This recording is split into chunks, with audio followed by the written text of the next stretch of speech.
El libro de Segundo de Samuel, capítulo 9. Este capítulo es corto, tiene 13 versículos. Vamos a estar meditando allí sin palabras. Una historia de desgracia, una historia de gracia, o un relato de un desgraciado.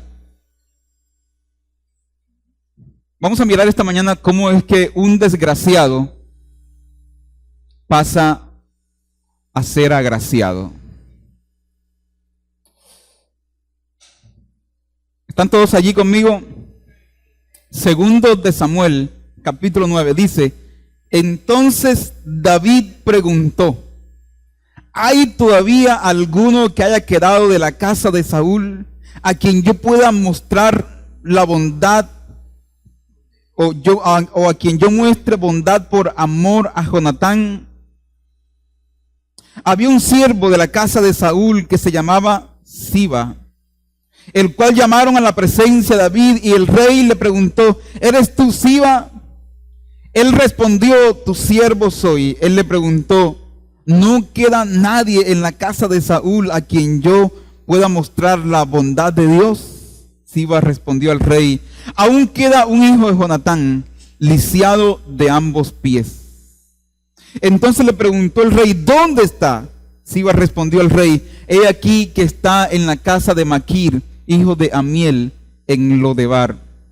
El rey David envió a traerlo de la casa de Maquir, hijo de Amiel, de Lodebar. Entonces Mefiboset, hijo de Jonatán, hijo de Saúl, vino a David y cayendo sobre su rostro se postró. David le dijo: Mefiboset. Y él respondió: he aquí tu siervo. David le dijo: no tengas temor, porque ciertamente yo mostraré bondad por amor a tu padre Jonatán. Te devolveré todas las tierras de tu padre o de tu abuelo Saúl, y tú comerás siempre a mi mesa. Noten las veces que se repite esa frase, por favor. Comerás a mi mesa o comí en la mesa. Él se postró y preguntó: ¿quién es tu siervo para que mires a un perro muerto como yo? Entonces el rey llamó a Siba, siervo de Saúl, y le dijo: yo he dado al hijo de tu señor todo lo que pertenecía a Saúl y a toda su casa. Labrarás para él la tierra, tú, tus hijos y tus siervos almacenarán los productos para que el hijo de tu señor tenga provisiones. Pero Mefiboset, el hijo de tu señor, comerá siempre a mi mesa. Siba tenía 15 hijos y 20 siervos. No había televisión. Y Siba respondió al rey: tu siervo hará conforme a todo lo que mande mi señor el rey a su siervo. Y Mefiboset comía a la mesa de David como uno de los hijos del rey. Mefiboset tenía un hijo pequeño que se llamaba Micaías. Todos los que habitaban en la casa de Siba eran siervos de Mefiboset. Pero Mefiboset habitaba en Jerusalén porque, dígalo, siempre comía a la mesa del rey, pero, o a pesar de estar lisiado de ambos pies. Qué historia más maravillosa, hermanos. Qué historia más genial. Qué relato más espectacular. Qué relato más interesante este. La historia de un desgraciado, de un lisiado, que es invitado, como todos nosotros aquí esta mañana, a comer de la mesa del rey. Porque finalmente el Mefiboset del relato eres tú y soy yo. Todos aquí somos lisiados y fuimos invitados por gracia a comer de su mesa.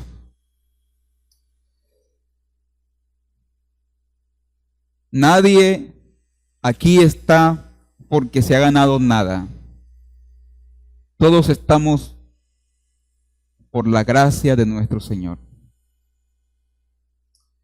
Que el Señor nos visite y nos hable esta mañana con esta palabra.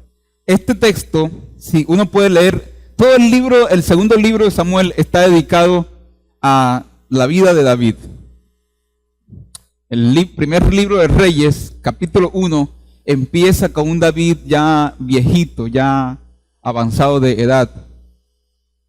Pero parece uno leer entre líneas, pero sigo siendo el rey, a pesar de su edad.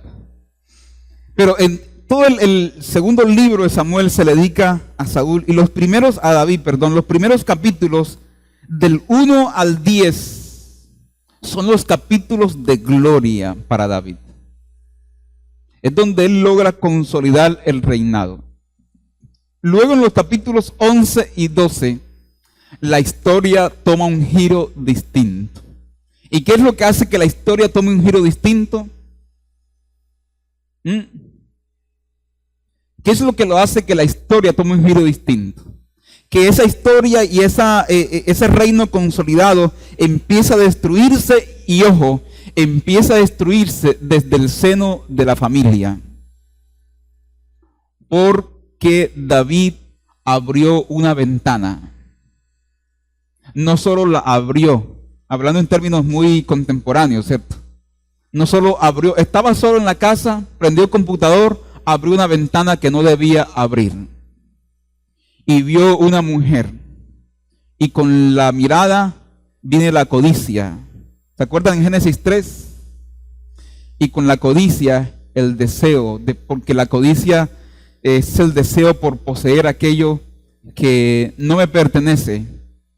Y con la codicia llega la perversión del poder. Y con la perversión del poder llega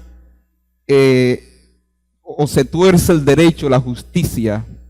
Y con eso David se convierte en un victimario. Escuche bien esto, hermano. La mayor lucha de David no fue frente a Goliat. Eso no fue su mayor combate. Su mayor combate y su mayor pelea fue cuando abrió la ventana y vio a la mujer.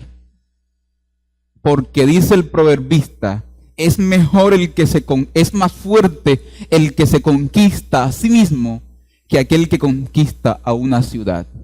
Es decir, tu mayor enemigo eres tú mismo. ¿Sí o no? Algunos creen que es el diablo. Algunos creen que no, es diablo, y diablo aquí, diablo allá. Tú mismo eres tu mayor enemigo. La carne que duerme contigo, que se levanta contigo a las 4, a las 5, ¿y qué? ¿Para dónde vamos hoy? ¿Qué vamos a pecar? Vamos a hacer algo malo hoy. Esa es tu mayor batalla. A partir de ese relato 11 y 12, la vida de David cambia. Su familia se vuelve un 8. O más bien, ese relato saca a relucir algunas cosas que ya venían pasando en la familia. Y la historia terminó como no debía terminar. Dios perdona, sí, pero las consecuencias quedan. Pero este relato de Mefiboset contrasta con los relatos del capítulo 11 y 12, porque la Biblia, hermanos, no esconde nada de aquellos que expone o cuenta sus relatos. Si te acercas a la Biblia con ganas de buscar relatos de virtudes y los héroes y eso, no lo vas a hallar. No lo vas a encontrar. Vas a encontrar las historias escuetas. Se dice que Israel, el pueblo judío, fue el único pueblo de la antigüedad que canonizó a sus antihéroes, es decir, a la gente, a sus reyes, que aunque eran malvados, malos, la historia aparece aquí. No aparece en la literatura egipcia, no aparece en los sumerios, aparece aquí, en la Biblia. Para mostrarnos finalmente que Dios es un Dios gracioso. Amén, hermanos.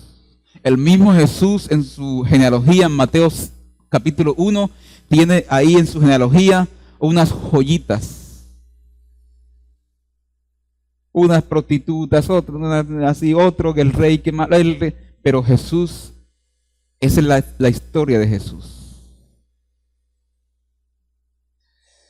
Este relato, el capítulo 9, hace parte, es como la ampliación, es la ampliación de una declaración que de David se hace en el 8:15. Lean conmigo por favor el capítulo 8, versículo 15. El relato que leíamos es la ampliación de un detalle concreto. Miren lo que dice el 15 del 8. David reinaba sobre todo Israel y practicaba David el derecho y la justicia con todo su pueblo. Y lo que viene a continuación entonces en el capítulo 9 es un relato concreto. Es como si el autor nos estuviera diciendo, miren, para que ustedes entiendan mejor la manera en la que David era un hombre del derecho, un hombre de la justicia, les pongo un ejemplo, el caso de Mefiboset. Y el texto de Mefiboset, que para algunas versiones es Meribaal, según Primera de Crónicas 8:34. Primero de Crónicas 8:34. El texto se presenta una estructura sencilla, básica, de pregunta y respuesta. Pregunta y respuesta. En el versículo 1, David hace una pregunta. Y de los versículos 3b hasta el 13 se responde la pregunta.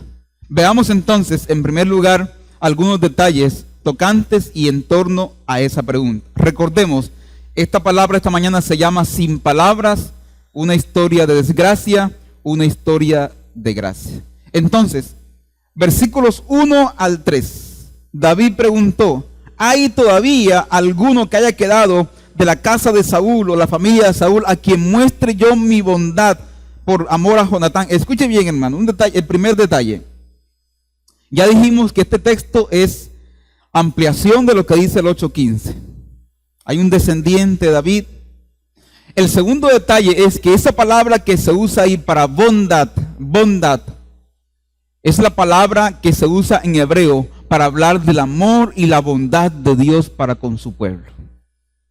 Es la palabra que se usa en Salmo 136, por ejemplo. Alaben a Dios de los dioses, porque para siempre es su misericordia, su bondad, su amor, su esed. En hebreo los estudiosos dicen que esta palabra no tiene paralelo en español, que aún la palabra amor le queda corta en la traducción.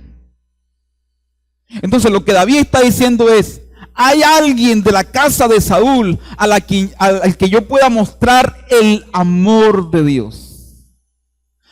¿Hay alguien que yo pueda mostrarle aquí la misericordia y la gracia de Dios? Es decir, David era escenario para que otros, con sus actos, para que otros conocieran a Dios. Quiero corregir aquí o invitarles a corregir un concepto errado que a veces tenemos frente a esto. Invitas a un amigo tuyo y te dice, no, yo no voy a esa iglesia porque es que yo tengo un problema con Anacleta. La hermana Anacleta. Espero que no haya aquí una hermana Anacleta, ¿no? Y entonces tú le dices de buena manera y con buen sentido, le dices, no, es que tú no vas a la iglesia por Anacleta, tú vas a la iglesia por el Señor. Uy, hermano, eso suena genial, ¿cierto? Muy espiritual. Pero un momentico, yo anoto eso, tú no vas a la iglesia por Anacleta, tú vas a la iglesia por el Señor. Mire, no hay nada más lesivo para la salud de la iglesia que eso. Porque si Anacleta es creyente como tú, ella debe ser escenario o debe ser espacio para que otros vean el amor y la misericordia de Dios. Pero lo que usted debe decir es, no lo puedo creer. Entonces, no sé, déjame hablar con el pastor o vamos a ver qué hacemos con la hermana Anacleta para que ustedes puedan solucionar su dificultad, hablar, porque es que la hermana Anacleta debe ser escenario para que otros conozcan de Dios. ¿Claro eso? Otro mito superado. Entonces, ese es el detalle. David está preguntando, ¿hay alguien aquí a quien yo pueda con quien yo pueda celebrar el amor de Dios? Tú eres escenario del amor de Dios.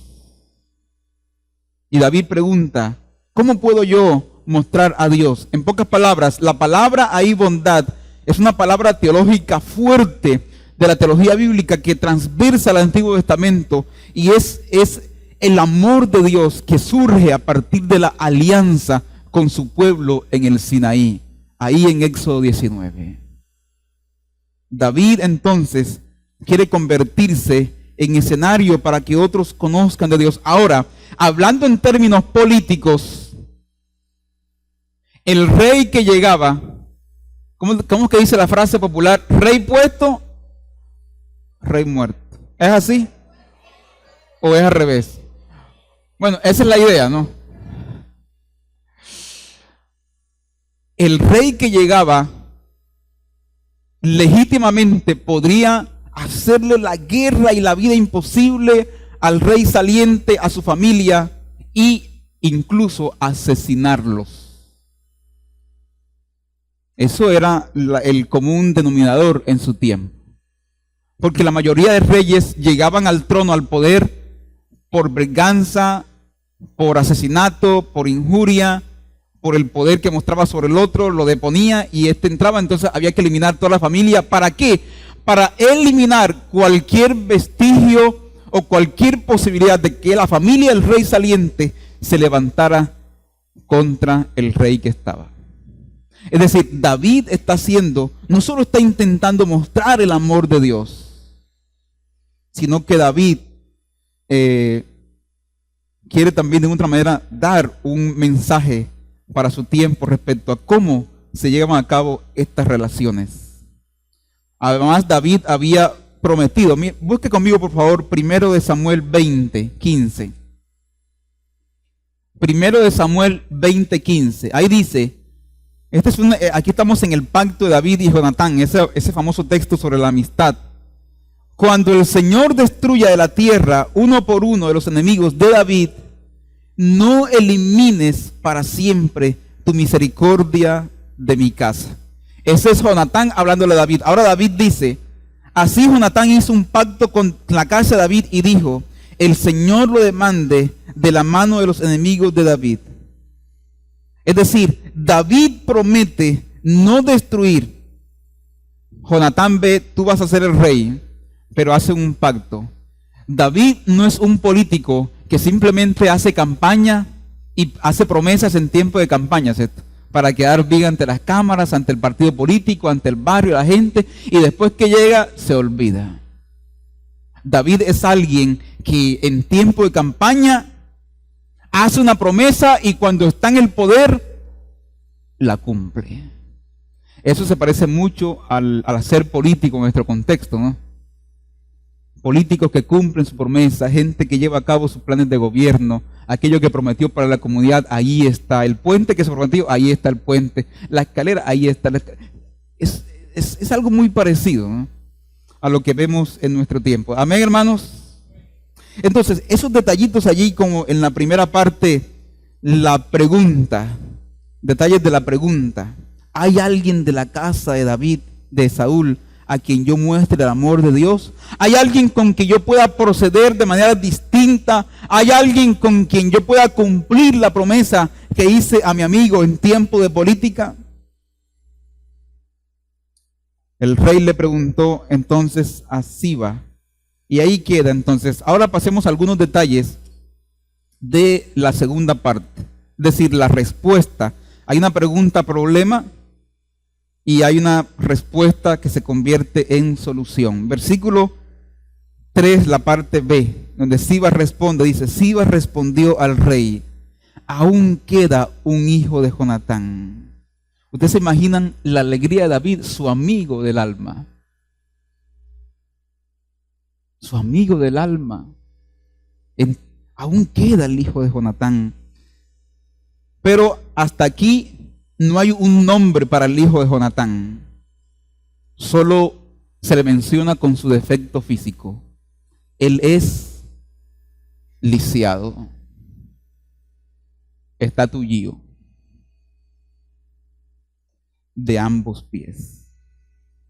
¿Dónde pasó esto? ¿Cómo pasó? Segundo de Samuel 4:5.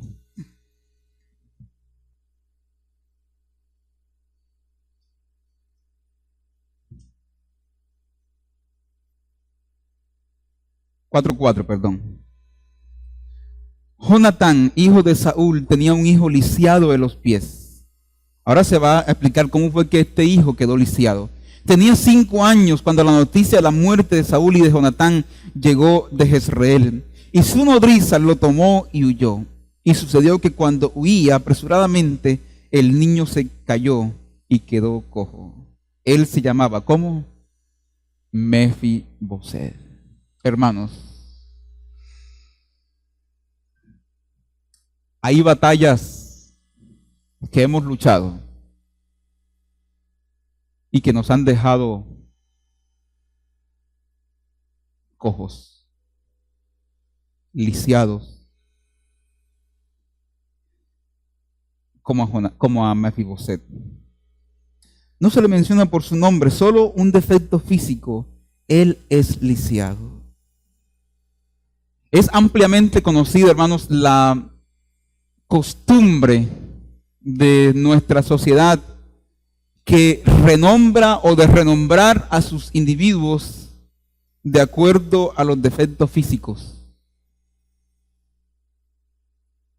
El cojo, el tuerto, el jorobado, la mona, el negro,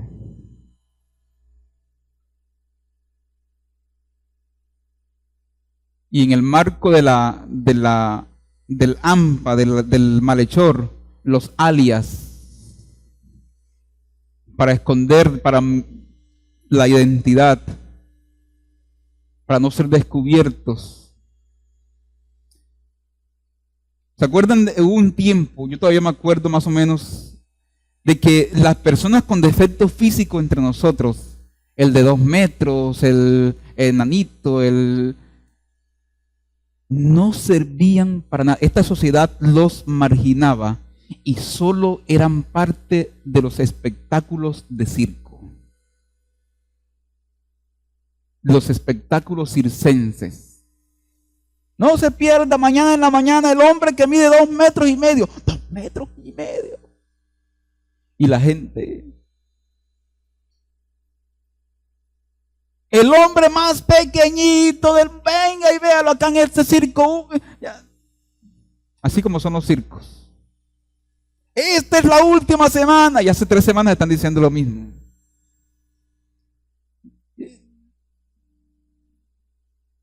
Él era lisiado. Muchas veces nosotros también asumimos estos roles sociales y marginamos cuando hablamos y nos burlamos de y hacemos chiste con las condiciones físicas y con la tragedia del otro. Hay chistes sobre los negros, chistes sobre los pastuzos, chistes sobre el gay, chistes sobre el homosexual, chistes sobre la lesbiana. Y todo queda ahí, en el marco de la burla, el desprecio y la marginación. Me temo que para esconder también nosotros nuestros propios temores y para esconder también nosotros nuestro propio pecado. Uno puede ser lisiado de 2 maneras, porque nacimos así, es decir, de manera congénita, o porque tuvimos un accidente, como en el caso de Mefiboset. Mefiboset era un lisiado por accidente, porque una batalla, una guerra, lo dejó así. ¿Cuántos de ustedes están aquí esta mañana con sus corazones rotos, con sus piernas paralizadas, porque alguien los dejó caer? O porque algunos procesos te hicieron caer.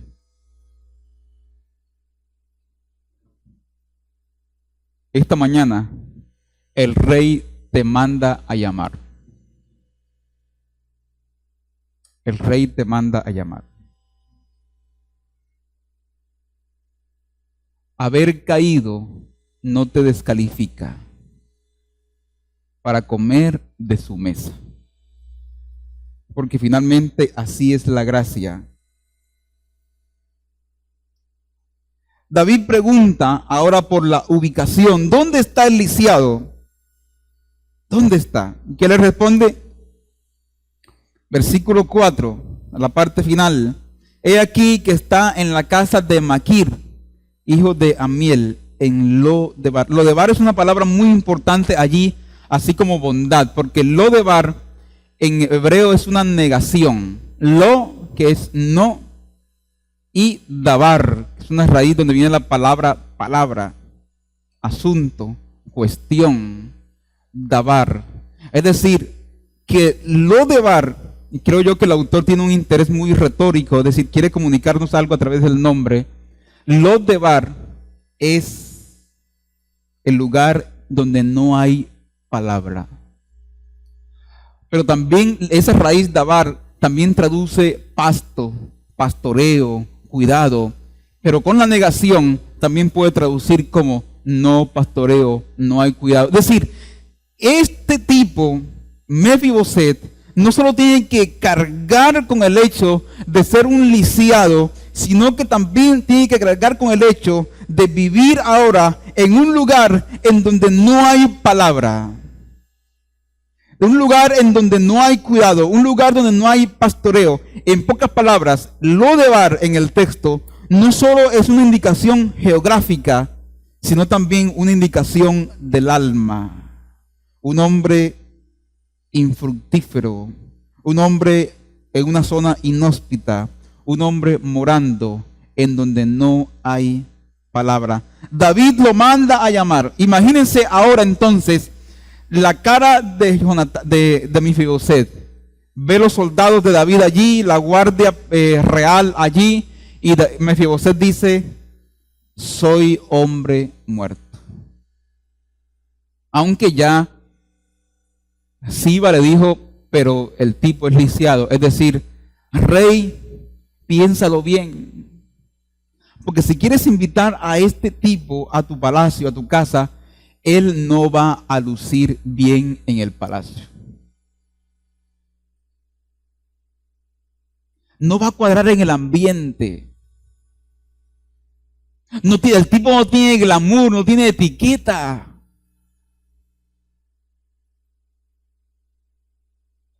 Algunos están pensando como el pastor Giovanni. Rey, piénsalo bien, no va a lucir aquí. Ese tipo no va a lucir en la iglesia. Hay que cargarlo en las escaleras. Hay que forzarse con él. Hay que darle para la mototaxi, para el taxi. Ni siquiera va a diezmar. Hay que darle aquí. Pastor, piénselo bien. ¿Por qué no lo deja por allá mejor? Y eso de que uno margina las tesis darwinistas, las tesis de Darwin llevadas a la sociología, el darwinismo social que se ha llamado, es decir, una sociedad que elimina a aquellos que no producen, que no aportan para la sociedad. Pero la palabra del rey, el rey se atreve a llamarlo, a pesar de que tal vez en el palacio no iba a lucir. La palabra del rey llega para disipar los temores muy legítimos de Mefiboset. Y llega, David hace dos cosas. Primero, le devuelve su tierra. Versículo 7, vamos a ir así rápido. Versículo 7, devuelve la tierra. Es decir, David se convierte en un redentor, un Goel, la persona que está cercana, según Levítico 25, 23, el redentor. El redentor, que la redención hacía parte de del cumplimiento o el deseo que Dios tenía para hacer de Israel una sociedad justa, en donde no hubiese pobre, en donde la gente tuviera su tierrita para labrar, para vivir, y donde se evitaría entonces la acumulación de la tierra en manos de solo los poderosos. Podemos encontrar parte de eso en Segundo de Reyes, capítulo 21, la villa de Nabot, la historia de Nabot. ¿Por qué Nabot no quiere vender la viña a Acab? Pero David también lo invita a la mesa. David no solo le devuelve la tierra, y tierra era espacio para la realización. Tierra, espacio para el cultivo. Tierra, espacio para que dejara su vida de ser inhóspita, sin palabra. Tierra, espacio para la restauración. Pero también lo invita a la mesa, y se repite esa frase 4 veces como parte de la restauración. David lo invita como un hijo suyo, pero Mefibosét responde: yo soy un perro. ¿Cuántos perros hay esta mañana? Yo soy un perro. Toda la vida arrastrándose. Eso ha hecho estragos. Complejo de inferioridad. Yo soy un perro.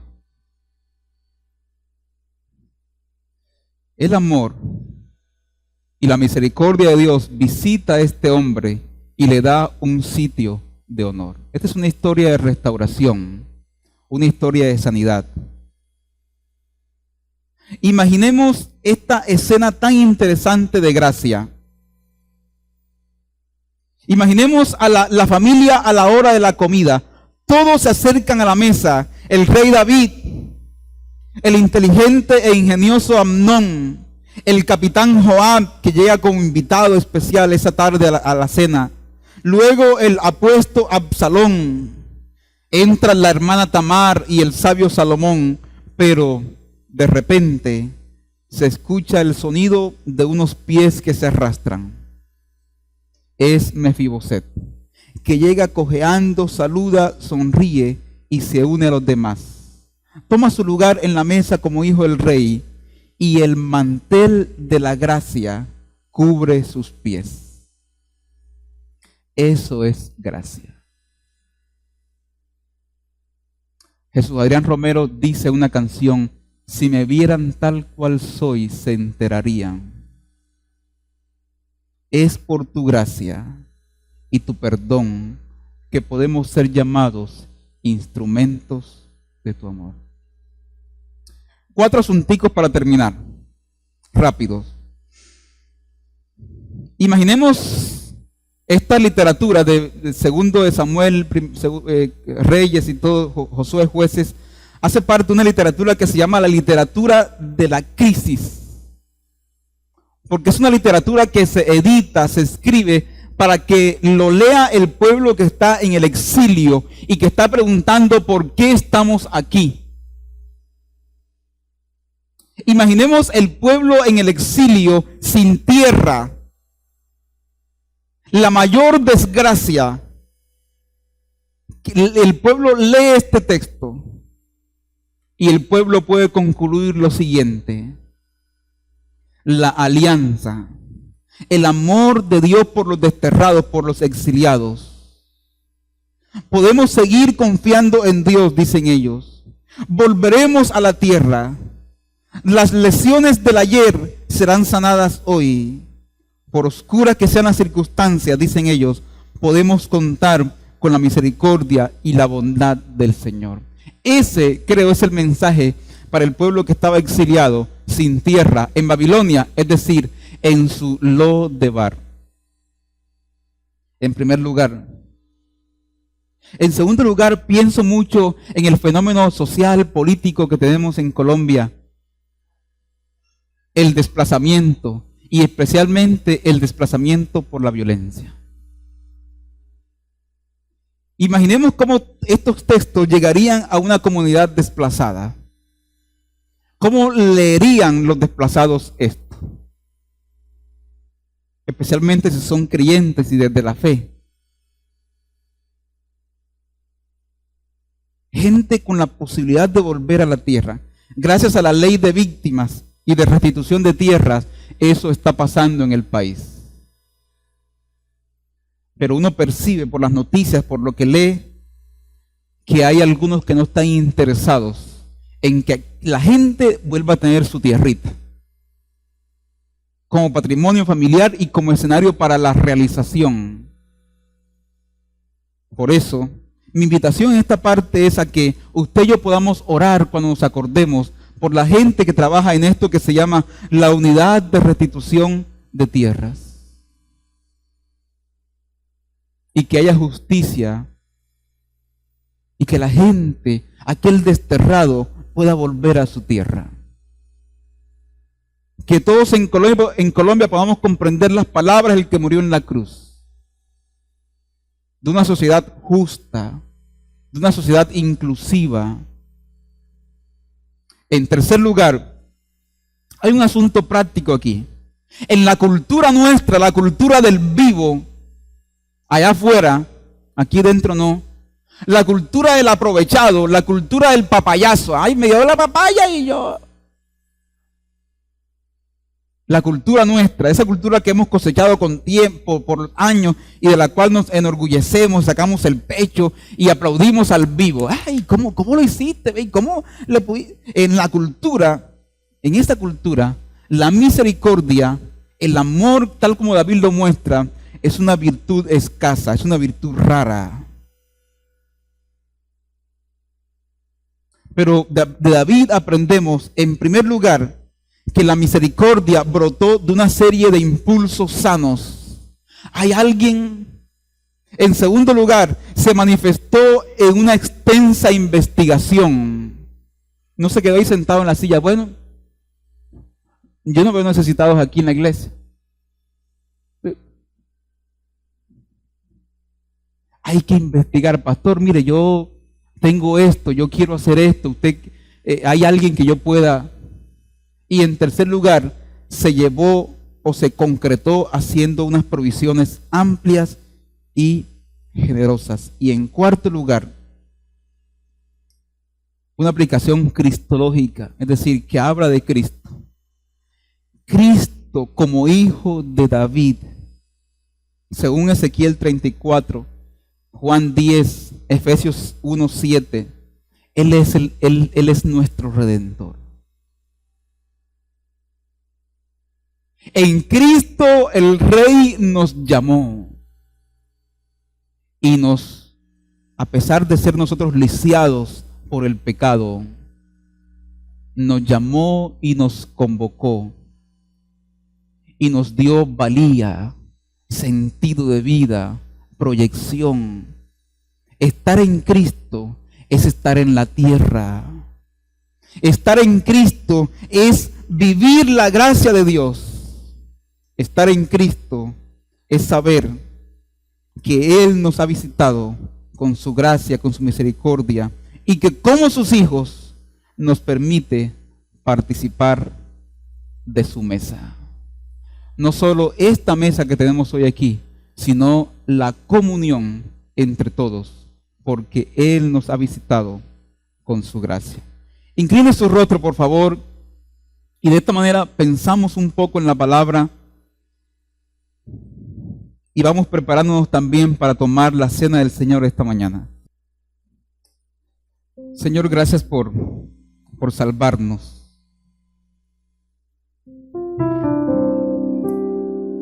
Oramos esta mañana por todos aquellos que están aquí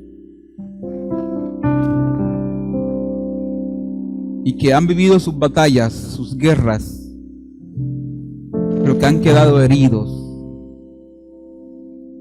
Algunos de tal manera que hoy se encuentran marginados en Lodebar. Pedimos que tu Espíritu Santo venga y restaure,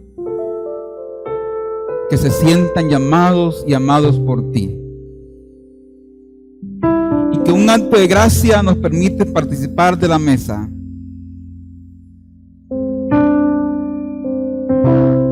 Por tu gracia. Por tu gracia. Preparémonos para recibir la cena del Señor esta mañana.